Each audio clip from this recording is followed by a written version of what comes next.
उनका पौरुषत्व नष्ट कर उन्हें यौन शोषण के लिए गुलाम बनाया जाता था, उनसे शारीरिक संबंध बनाए जाते थे और उनका यौन शोषण किया जाता था। अमीर ख्वाजा ने भी मानिक को खासी कर उसका यौन शोषण किया। अमीर ख्वाजा मानिक पर अपनी जान छिड़कता था। मानिक की सुंदरता की चर्चाएं पूरे खंभात में फैली हुई थी। मानिक को अमीर ख्वाजा से खरीदने के लिए कई सारे अमीर लोगों ने 1000 सोने के सिक्के दिनार देने की भी पेशकश की थी। इसलिए मानिक का नाम 1000 दिनारा लौंडा ऐसा भी पड़ा था। मानिक का धर्म बदलकर उसे इस्लाम में लाया गया। उसका नाम बदलकर मलिक कफूर ऐसा रखा गया। वह एक बेहद ही बुद्धिमान और तेज दिमाग का व्यक्ति था। मलिक कफूर ने हथियार भी चलाना सीख लिया था। वह नेतृत्व करना भी जानता था। बचपन में उसने पढ़ाई लिखाई की भी शिक्षा अच्छी तरह से प्राप्त की हुई थी। उसे फारसी, गुजराती, मराठी ऐसी कई सारी भाषाएं अवगत थी। वह घोड़ा चलाना भी जानता था। दिल्ली का सुल्तान शासक जलालुद्दीन खिलजी का एक सैन्य अधिकारी नुसरत खान ने गुजरात पे हमला किया और खंभात के इलाके पर भी कब्जा कर लिया। नुसरत खान ने भी 1000 दिनारा लौंडा मलिक गफूर की खूबसूरती और बुद्धिमानी की तारीफें लोगों के मुंह से खूब सुनी थी, तो उसने अमीर ख्वाजा से मलिक गफूर को हथिया लिया। दिल्ली का सुल्तान जलालुद्दीन खिलजी का भतीजा और दामाद अलाउद्दीन खिलजी उस समय पर एक सैन्य अधिकारी था। बेहद ही कामुक स्वभाव के अलाउद्दीन खिलजी को सुंदर लड़कों का भी शौक था। तो फिर अलाउद्दीन खिलजी को खुश करने के लिए नुसरत खान ने मलिक गफूर को अलाउद्दीन खिलजी को एक तोहफे के रूप में सौंप दिया। मलिक गफूर जैसा खूबसूरत नजराना पाकर अलाउद्दीन खिलजी बेहद ही खुश हुआ। उसके सौंदर्य से वह मंत्रमुग्ध हो गया। थोड़े ही दिनों में मलिक कफूर अपनी खूबसूरती, बुद्धिमानी और मीठे संभाषण के चलते हुए अलाउद्दीन खिलजी का सबसे भरोसेमंद और करीबी आदमी बन गया। अलाउद्दीन खिलजी हर बात पर मलिक कफूर की सलाह लेने लगा। मलिक कफूर ने कही हर एक बात पर अलाउद्दीन खिलजी बिल्कुल आंखें मूंद कर भरोसा रखता था। अलाउद्दीन खिलजी का सच्चा प्यार भी मलिक कफूर ही था। अपने ससुर और चाचा जलालुद्दीन खिलजी का कत्ल करके अलाउद्दीन खिलजी दिल्ली के तख्त पर बैठ गया। लड़ने की कला में मलिक कफूर को महारत हासिल थी। इसी वजह से अलाउद्दीन खिलजी ने उसे जल्द ही सूबेदार और वजीर के पद पर नियुक्ति दे दी। सुल्तान की सारी फौज में अलाउद्दीन खिलजी के बाद 2 नंबर की शख्सियत मलिक गफूर ही था।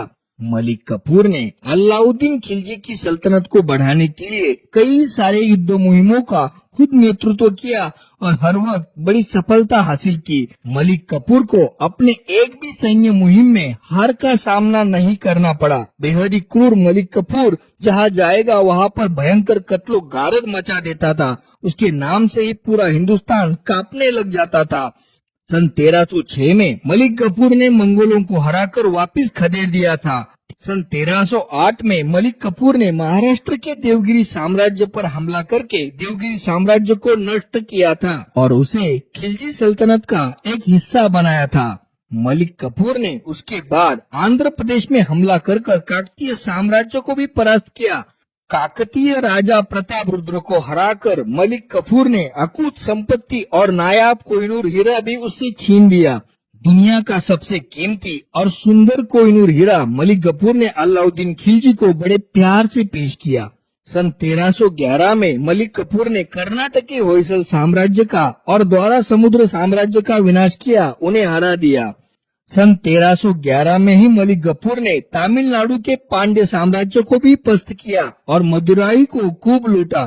दक्षिण भारत को खूब लूटकर उसने अकूत संपत्ति, हजारों हाथी, हजारों घोड़े, हजारों ऊंट, हजारों खच्चर, हजारों बैलों पर लाद कर दिल्ली भेज दी। इन सैन्य मुहिमों के दौरान मलिक गफूर ने कत्लो गारत भी खूब मचाई थी। केवल मनोरंजन के लिए मासूम इंसानों को तड़पा तड़पा कर मारना यह मलिक गफूर का एक पसंदीदा शौक था। उसके इस पराक्रमों से खुश होकर अलाउद्दीन खिलजी ने मलिक गफूर को सन 1313 में देवगिरी का सूबेदार यानी गवर्नर के रूप में नियुक्त किया। अलाउद्दीन खिलजी ने मलिक गफूर को सल्तनत का मुख्य वजीर का ओहदा भी दे दिया। देवगिरी के गवर्नर रहे मलिक गफूर ने देवगिरी का नाम बदलकर सन 1313 में दौलताबाद ऐसा रख दिया। सन 1315 में अलाउद्दीन खिलजी की तबीयत बिगड़ने लगी। वह हर वक्त बीमार रहने लगा। मलिक गफूर की यादें उसे सताने लगी तो उसने मलिक गफूर को अपने पास दिल्ली वापस बुला लिया।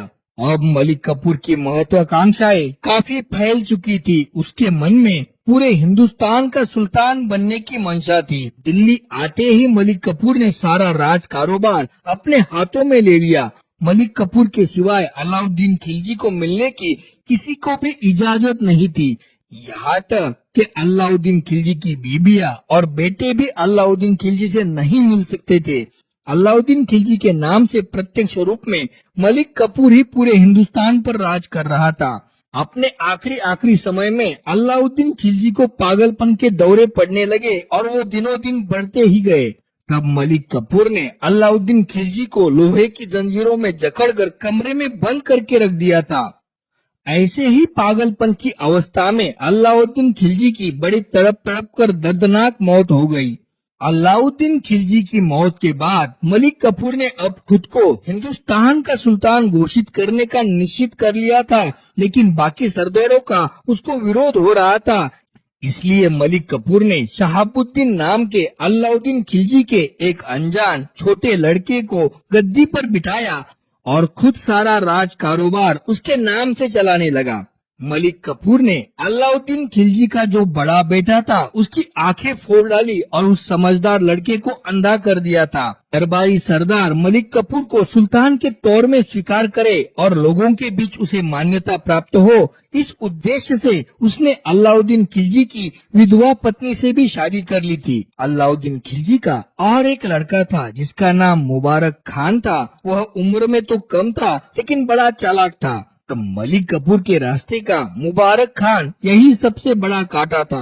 तो मुबारक खान को अपने रास्ते से हटाने के लिए मलिक कफूर ने कुछ हत्यारों को पैसे देकर उसे मारने हेतु भेज दिया।